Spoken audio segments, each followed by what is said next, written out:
ഫയലിന്റെ ഫസ്റ്റ് പ്രോഗ്രാമാണ്. First programme എന്ന് ആലോചിക്കണ്ട. ഇതാണ് ഫയലിന്റെ പ്രോഗ്രാം എന്ന് പഠിക്കുക. കാരണം ഈ ഒരു പ്രോഗ്രാം നിങ്ങൾ പഠിക്കാമെങ്കിൽ സോറി ഈ ഒരു പ്രോഗ്രാം നിങ്ങൾ പഠിക്കാമെങ്കിൽ ഇനി വരുന്ന എല്ലാ പ്രോഗ്രാംസും നിങ്ങൾക്ക് ഇതിൽ നിന്ന് ചെയ്യാൻ പറ്റും. ഓക്കെ, ഇത്രയേ ഉള്ളൂ ഫയലിന്റെ പ്രോഗ്രാം മെയിനായിട്ട്. ഓക്കെ, അപ്പൊ നമുക്ക് ഇതിനകത്തുള്ള മെയിൻ കണ്ടന്റുകളെല്ലാം നല്ലപോലെ മനസ്സിലാക്കി അങ്ങ് പോവാം. ഫസ്റ്റ് ഹാഷിംഗ് ഡിസ്റ്റൈലോട്ട് വെച്ച് ദെൻ പ്രോഗ്രാം സ്റ്റാർട്ട് ചെയ്തു. ഫയൽ സ്റ്റാർ എഫ് പി എന്തിനാണ് ഇത് പ്രോഗ്രാം ഏതാന്ന് പറയട്ടെ. ജസ്റ്റ് ഒരു ഫയലിലെ കണ്ടന്റ് മൊത്തം റീഡ് ചെയ്യുന്നു, അതൊന്ന് പ്രിന്റ് ചെയ്ത് കാണിക്കുന്നു, അത് മാത്രമാണ് പ്രോഗ്രാം. ഓക്കെ, അപ്പോൾ ഞാൻ ഒറ്റ ഫയൽ മാത്രമേ ഉള്ളൂ. അപ്പോൾ ഒരു ഫയൽ പോയിന്റർ മാത്രം മതി. ഫയൽ സ്റ്റാർ എഫ് പി എന്ന് പറഞ്ഞപ്പം ഒരു ഫയലിൽ പോയിന്റ് ചെയ്യാനുള്ള പോയിന്റർ കിട്ടി. ഒരു ക്യാരക്ടർ സേവ് ചെയ്യാൻ വേണ്ടിയിട്ട് സി എന്നൊരു വേരിയബിൾ എടുത്തിട്ടുണ്ട്. ദെൻ ഫയൽ ഓപ്പൺ ചെയ്യണം. Then read or write perform ചെയ്യണം, ക്ലോസ് ചെയ്യണം. ഇതെല്ലാം നമ്മുടെ ഓപ്പറേഷൻ. ഓക്കെ, ഞാൻ ഇവിടെ ഫയൽ ഓപ്പൺ ചെയ്യും, റീഡ് ഓർ റൈറ്റ് ഇവിടെ പെർഫോം ചെയ്യും, ദെൻ ഇവിടെ ഫയൽ ക്ലോസ് ചെയ്തു. നമുക്ക് നോക്കാം. ആദ്യം എഫ് ഓപ്പൺ, ഫയൽ ഓപ്പൺ. ഏത് ഫയലാണ് ഓപ്പൺ ചെയ്യേണ്ടത്? student.txt എന്ന് പറഞ്ഞ ഫയലാണ് എനിക്ക് ഓപ്പൺ ചെയ്യേണ്ടത്. ഏത് മോഡിൽ ഓപ്പൺ ചെയ്യണം? റീഡ് മോഡിൽ ഓപ്പൺ ചെയ്യണം. ഓക്കെ, അപ്പൊ ഞാൻ ആലോചിക്കുക, റീഡ് മോഡിൽ ഓപ്പൺ ചെയ്യുമ്പോൾ ഓൾറെഡി എക്സിസ്റ്റ് ചെയ്യാത്തൊരു ഫയലാണെങ്കിൽ നമുക്ക് റീഡ് മോഡിൽ ഓപ്പൺ ചെയ്ത് ബാക്ക് ചെയ്യാൻ പറ്റുമോ? ഇല്ല. അപ്പൊ നമുക്ക് എന്ത് കൊടുക്കാം? If F P equal to null, അതായത് ഫയൽ പോയിന്റർ എങ്ങോട്ടും പോയിന്റ് ചെയ്യുന്നില്ലെങ്കിൽ അതിന്റെ മീനിങ് എന്താണ്? അങ്ങനത്തെ ഫയൽ ഇല്ല. ഫയൽ ഉണ്ടായിരുന്നെങ്കിൽ അത് എങ്ങോട്ട് പോയിന്റ് ചെയ്താനെ? ആ ഫയലിന്റെ സ്റ്റാർട്ടിംഗ് കണ്ടന്റിലേക്ക് പോയിന്റ് ചെയ്താനെ. ഇങ്ങനത്തെ ഫയൽ ഇല്ലെന്നുണ്ടെങ്കിൽ ഇവിടെ എറർ മെസ്സേജ് കാണിച്ചോളും. File not exist, file exist ചെയ്യുന്നത് എറർ മെസ്സേജ് കാണിച്ചോളും. വേണമെങ്കിൽ ഇവിടെ വെച്ച് തന്നെ എനിക്ക് പ്രോഗ്രാം എക്സിറ്റ് ചെയ്യുകയും ചെയ്യാം. ഓക്കെ, എക്സിറ്റ് 0 എന്ന് കൊടുത്തു കഴിഞ്ഞാൽ പ്രോഗ്രാമിൽ നിന്ന് എന്ത് ചെയ്തോളും? അങ്ങ് പുറത്ത് പോയിക്കോളും. അപ്പൊ ഇങ്ങനത്തെ മെസ്സേജ് കാണിച്ചിട്ട് പ്രോഗ്രാമിൽ നിന്ന് എന്ത് ചെയ്തോളും? എക്സിറ്റ് ചെയ്ത് പൊക്കോളും. എനിക്ക് വേണമെങ്കിൽ ഇങ്ങനത്തെ കോഡ് കൊടുക്കാം. ഓക്കെ, എപ്പോഴും നിങ്ങൾ റീഡ് മോഡിൽ ഒരു ഫയൽ ഓപ്പൺ ചെയ്യുമ്പം ഇത് ചെക്ക് ചെയ്യണം.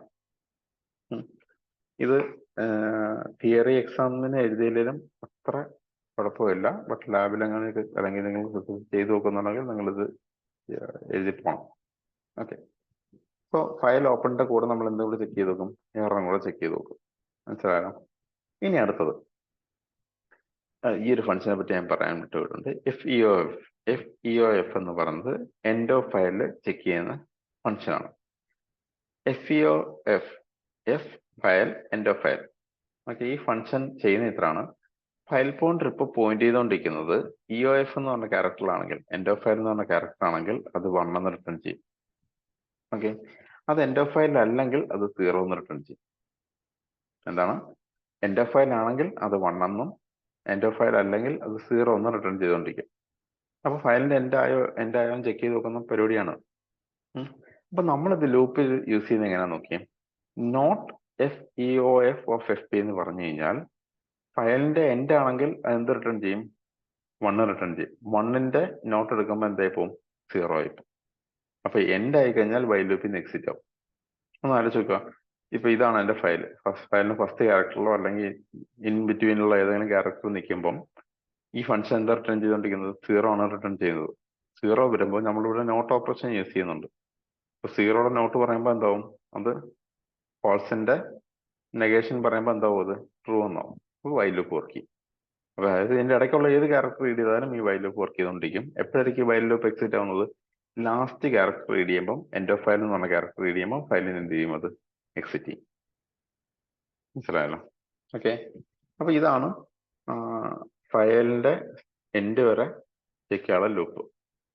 File not F E O F of F P. ഇനി അങ്ങനെ ഓരോ ക്യാരക്ടർ എടുക്കുമ്പോൾ നമ്മൾ എന്ത് ചെയ്യണം? ആ ക്യാരക്ടർ റീഡ് ചെയ്യണം. റീഡ് ചെയ്യണമെങ്കിൽ F get C F F P, file പോയിന്ററിൽ നിന്ന് എന്ത് റീഡ് ചെയ്യണം? ഒരു ക്യാരക്ടർ റീഡ് ചെയ്യണം. ആ ക്യാരക്ടറിനെ എങ്ങോട്ടേക്ക് സേവ് ചെയ്തു? സി എന്ന് പറഞ്ഞ വേരിയബിളിലേക്ക് സേവ് ചെയ്തു. അന്നേരം തന്നെ നമ്മൾ ആ സിയെ പ്രിന്റ് ചെയ്തങ്ങ് വെച്ചു. നോർമൽ സ്ക്രീനിലേക്ക് പ്രിന്റ് ചെയ്യുന്നു. വീണ്ടും അടുത്ത ക്യാരക്ടർ എൻഡ് ഓഫ് ഫയൽ അല്ലെങ്കിൽ അടുത്ത ക്യാരക്ടർ റീഡ് ചെയ്യുന്നു, അത് പ്രിന്റ് ചെയ്യുന്നു. അടുത്ത ക്യാരക്ടർ റീഡ് ചെയ്യുന്നു, പ്രിന്റ് ചെയ്യുന്നു. ഈ ലൂപ്പ് അവിടെ വരെ വർക്ക് ചെയ്യും. എൻഡ് ഓഫ് ഫയൽ കാണുന്നിടം വരെ വർക്ക് ചെയ്തുകൊണ്ടേയിരിക്കും. ഓക്കെ, അത് കഴിയുമ്പോൾ ഫയൽ എന്ത് ചെയ്യും? ക്ലോസ് ചെയ്യും. ഓക്കെ ആണോ? ഈ ഒരു പ്രോഗ്രാം നല്ലപോലെ പഠിക്കുകയാണെങ്കിൽ ഇനിയുള്ള പ്രോഗ്രാംസ് എല്ലാം നിങ്ങൾക്ക് വളരെ എളുപ്പമായിരിക്കും. ഇത് തന്നെ റിപ്പീറ്റ് ചെയ്ത് എഴുതണമെന്ന് മാത്രമേ ഉള്ളൂ നിങ്ങൾക്ക്. ഒന്ന് റോട്ടിച്ചെന്ന് പറയാം. ഫയൽ പോയിന്റർ എടുത്തു, ഒരു ക്യാരക്ടർ എടുത്തു. ഓക്കെ, ഫയൽ ഓപ്പൺ ചെയ്യണം. File open, read write, close. ഇതാണ് നമ്മുടെ ഓപ്പറേഷൻസ്. ഫയൽ ഓപ്പൺ ചെയ്യുന്നു, എഫ് ഓപ്പൺ, ഫയലിന്റെ നെയിം, റീഡ് മോഡ്. ഏത് മോഡലാണ്? ഇതിപ്പം ഫയലിൽ റീഡ് ചെയ്ത് ഡിസ്പ്ലേ ആണല്ലേ, റീഡ് മോഡിൽ ഓപ്പൺ ചെയ്തു. ഓക്കെ, അപ്പോഴാണ് ഈ ഫയൽ പോയിന്റർ അങ്ങോട്ടേക്ക് പോയിന്റ് ചെയ്തത്. അങ്ങനെ ഒരു ഫയൽ എക്സിസ്റ്റ് ചെയ്യുന്നുണ്ടെങ്കിൽ ഫയൽ പോയിന്ററിന്റെ വാല്യൂ എന്തായിരിക്കും? നൾ എന്നായിരിക്കും. ഓക്കെ, അങ്ങനെയാണെങ്കിൽ ഫയൽ നോട്ട് എക്സിസ്റ്റ് എന്ന മെസ്സേജ് കാണിച്ച് പ്രോഗ്രാമിൽ എന്ത് ചെയ്തു എക്സിറ്റ് ചെയ്ത് പോകാം. ഇല്ലെങ്കിൽ ഫയലിന്റെ എൻഡ് ആവുന്ന വർക്ക് ചെയ്യുന്ന ലൂപ്പാണ് while not FUF of FP. Okay, ഓരോ ക്യാരക്ടറിനെ ഗെറ്റ് ചെയ്യുക, അത് സിയിലേക്ക് എടുക്കുന്നു, സിയിൽ പ്രിന്റ് ചെയ്ത് കാണിക്കുക, സിയിലെ വാല്യൂ പ്രിന്റ് ചെയ്ത് കാണിക്കുന്നു. ആ ലൂപ്പ് മൊത്തവും വർക്ക് ചെയ്യുമ്പോൾ ഓരോരോ ക്യാരക്ടർ എന്ത് ചെയ്തുകൊണ്ടിരിക്കും? നമ്മൾ ഡിസ്പ്ലേ ചെയ്തുകൊണ്ടേയിരിക്കും. എല്ലാം കഴിയുമ്പോൾ നമ്മൾ ഫയൽ എന്ത് ചെയ്യുന്നു? ക്ലോസ് ചെയ്യും. ഓക്കെ ആണല്ലോ.